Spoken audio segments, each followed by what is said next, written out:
Kita harus ingat, Ahmad Zoni itu manusia juga. Dia punya hak untuk bicara, membela diri, dan menjelaskan apa yang sebenarnya terjadi.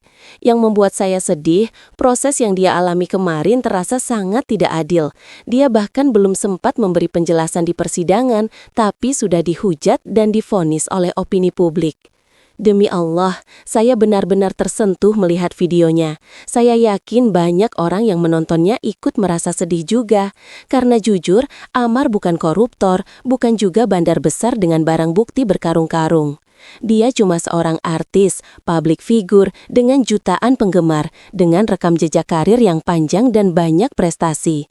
Jangan lupa, dia pernah mempersembahkan medali emas untuk Indonesia di ajang pencaksilat di Brunei.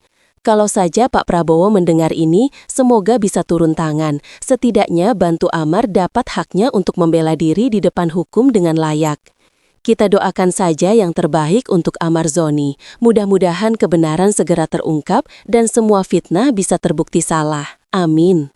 Kalau memang benar, seperti yang banyak diberitakan bahwa ada unsur jebakan, padahal katanya 2 bulan lagi dia seharusnya bebas, ya semoga segera ada titik terang. Kalau benar dia dijebak, semoga Allah tunjukkan kebenarannya dan dia bisa segera pulang sebagai orang yang bebas. Tapi kalau nanti dia sudah keluar, harapan saya cuma satu, berhenti dari semua hal yang bisa merusak masa depan.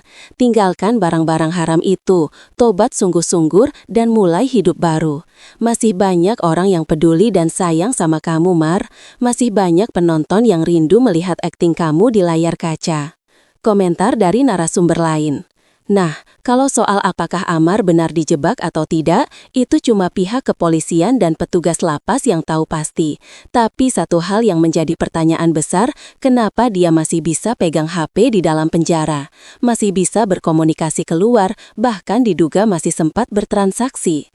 Itu berarti ada jaringan kuat di baliknya, baik di dalam maupun di luar penjara.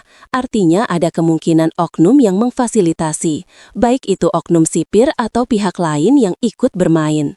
Ini masalah yang kompleks, karena kalau jaringan ini benar-benar ada, membongkarnya tidak semudah yang kita kira.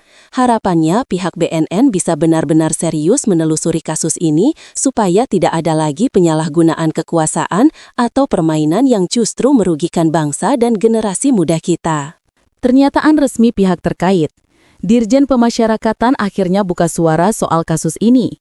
Melalui Direktur Jenderal Pemasyarakatan, Pak Masudi, dijelaskan bahwa Ahmad Zoni tidak terbukti melakukan pelanggaran di dalam rutan maupun lapas. Kejadian itu sebenarnya terjadi pada Januari 2025 lalu, saat dilakukan razia rutin di rutan Salemba. Petugas menemukan beberapa hal yang kemudian dikaitkan dengan Ahmad, tapi setelah diperiksa, tidak ada bukti kuat yang menunjukkan dia terlibat langsung dalam jaringan tersebut.